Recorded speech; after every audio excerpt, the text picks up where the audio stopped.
Bismillahirrahmanirrahim. Assalamualaikum warahmatullahi wabarakatuh. Perkenalkan, nama saya Mila Wahyuni, NIM F1B 019091, kelas A, mata kuliah Ekonomi Teknik. Di sini saya akan menjelaskan sedikit tentang studi kelayakan. Yang pertama, pengertian studi kelayakan. Bisa dilihat di sini menurut tahun 2008, menurut Sulianto 2010, dan menurut Subagio 2005. Menurut Ibrahim 2008, studi kelayakan merupakan bahan pertimbangan dalam mengambil keputusan apakah menerima atau menolak dari suatu gagasan usaha yang akan direncanakan. Jadi kemungkinan dari gagasan suatu usaha akan dilaksanakan memberikan manfaat benefit baik dalam arti finansial benefit maupun dalam arti sosial benefit. Menurut Sulianto tahun 2010, studi kelayakan bisnis merupakan penelitian yang bertujuan memutuskan apakah sebuah bisnis layak untuk dilaksanakan atau tidak.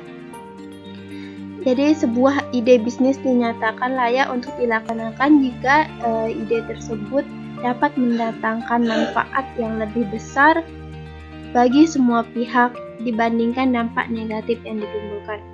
Menurut Subagio tahun 2005, menyatakan bahwa studi kelayakan adalah penelitian yang mendalam terhadap suatu ide bisnis tentang layak atau tidaknya ide tersebut untuk dilaksanakan.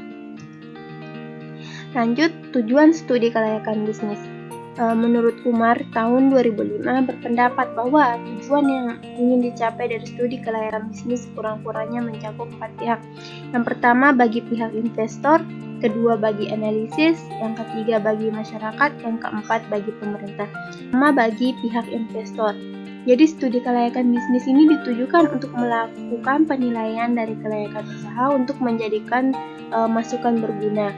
Karena sudah mengkaji berbagai aspek pasar dan pemasaran, aspek teknis dan teknologis, aspek manajemen operasional, dan aspek finansial secara komprehensif dan detail, sehingga dapat dijadikan dasar bagi pihak investor untuk membuat keputusan investasi secara lebih objektif. Yang kedua bagi analisis, studi kelayakan bagi analisis itu adalah suatu alat yang berguna dan dapat dipakai sebagai penunjang kelancaran tugas-tugasnya dalam melakukan penilaian suatu rencana usaha atau usaha baru atau mungkin pengembangan usaha, bahkan atau menilai kembali usaha yang sudah ada. Selanjutnya bagi masyarakat. Bagi masyarakat, hasil studi kelayakan bisnis merupakan suatu peluang untuk meningkatkan kesejahteraan dan perekonomian rakyat baik yang terlibat secara langsung maupun muncul karena adanya nilai tambah sebagai akibat dari adanya usaha tersebut. Yang keempat bagi pemerintah, dari sudut pandang mikro, hasil studi kelayakan bisnis ini bagi pemerintah terutama untuk tujuan pengembangan sumber daya, baik dalam pemanfaatan sumber-sumber daya alam maupun pemanfaatan sumber daya manusia berupa penyerapan tenaga kerja. Selanjutnya, langkah-langkah studi kelayakan bisnis. Langkah-langkahnya itu penemuan ide bisnis, melakukan studi pendahuluan, membuat desain studi kelayakan, pengumpulan data, analisis dan interpretasi data, menarik kesimpulan dan rekomendasi, dan penyusunan laporan studi kelayakan bisnis. Lanjut, aspek kelayakan bisnis. Yang pertama, aspek pasar dan pemasaran. Aspek pasar dan pemasaran ini menganalisis potensi pasar, intensitas persaingan market, share yang dapat dicapai, serta menganalisis strategi pemasaran yang dapat digunakan untuk mencapai market share yang diharapkan. Jenis kegiatan promosi yang ini kayak periklanan yang ini. Yang kedua itu di sini dalam aspek pemasaran itu ada jualan tatap muka. Yang ketiga itu ada publisitas. Yang keempat ada promosi penjualan. Nah, yang kedua aspek teknis dan teknologi.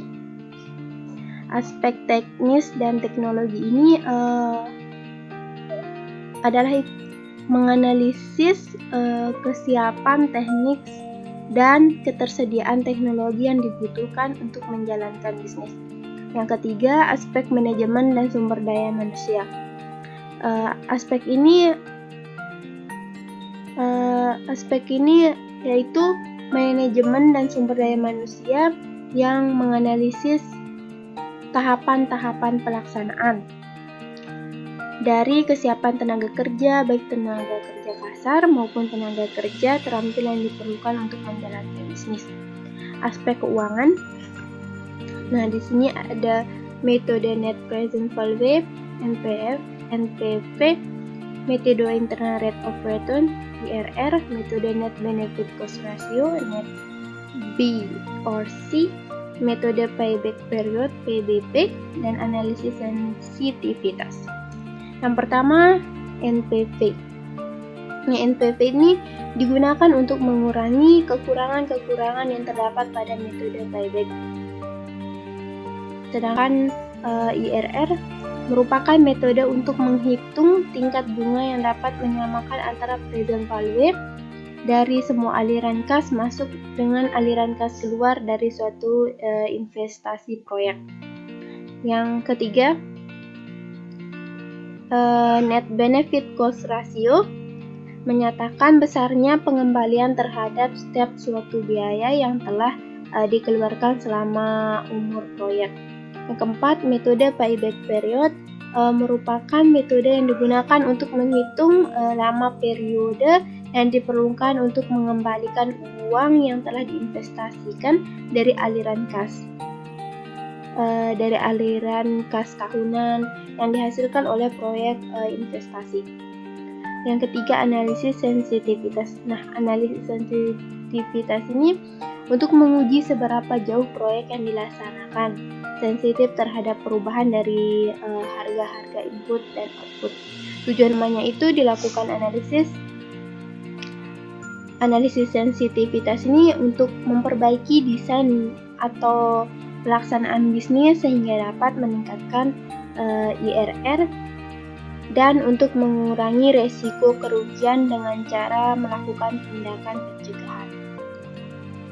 Selanjutnya, berikut adalah rumus-rumusnya. Ini NPV, Net BORC, IRR, dan PBP.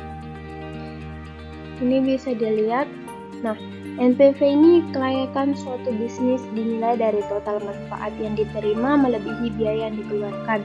Bisnis dinyatakan layak jika NPV-nya itu lebih besar daripada 0, yang berarti bisnis menguntungkan atau memberikan manfaat. Yang kedua, Net Benefit Cost Ratio. Nah, ini adalah rasio antara manfaat bersih yang bernilai positif dengan manfaat bersih yang bernilai negatif.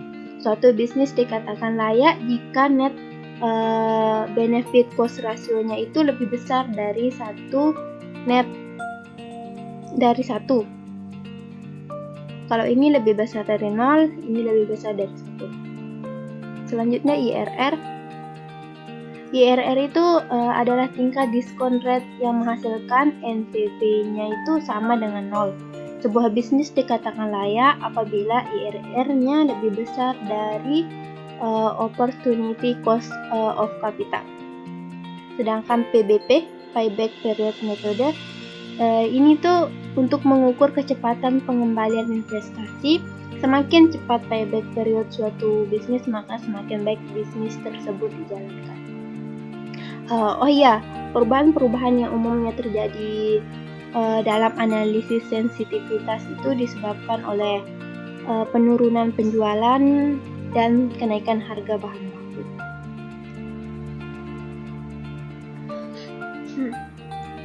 Nah, ini saya mengambil contoh studi kelayakan. Jadi ini studi kelayakan pada sebuah restoran. Saya namakan itu Restoran X. Nah, Restoran X ini yang sudah berdiri sejak tahun 2016. Kita ambil 3 tahun terakhir, yaitu dari tahun 2017 dan 2019 untuk menguji studi kelayakannya. Terus perhitungan nilai penyusutan aset per tahun atau metode penyusutan yang digunakan adalah metode garis lurus. Biaya operasional restoran X ini pada tahun 2018 dan 2019 terjadi kenaikan daripada tahun 2017. Ini dikarenakan karena harga bahan baku itu naik. Jadi pada tahun 2018 dan 2019 itu biaya operasionalnya itu lebih besar daripada tahun 2017. Selanjutnya, analisis kelayakan finansial yang digunakan adalah NPV, Net BORC, IRR, dan Payback Period. Nah, pemasaran yang dilakukan yaitu personal selling dan sales promotion berdasarkan aspek finansial yang sudah ada di makalah ya. Berdasarkan aspek finansialnya itu restoran X ini telah layak dalam aspek finansial yang mana nilai NPV-nya itu 770.979.226 rupiah dan nilai BORC-nya itu 3,67%, sehingga hasil IRR sebesar 38% dengan waktu PBB-nya itu selama 2 tahun 5 bulan. Selengkapnya itu bisa dilihat di makalah. Di sini cuma sedikit kesimpulan dari contoh studi kelayakan. Terima kasih telah menyaksikan video singkat saya. Kurang lebihnya mohon maaf. Wabillahi taufiq wal hidayah. Wassalamualaikum warahmatullahi wabarakatuh.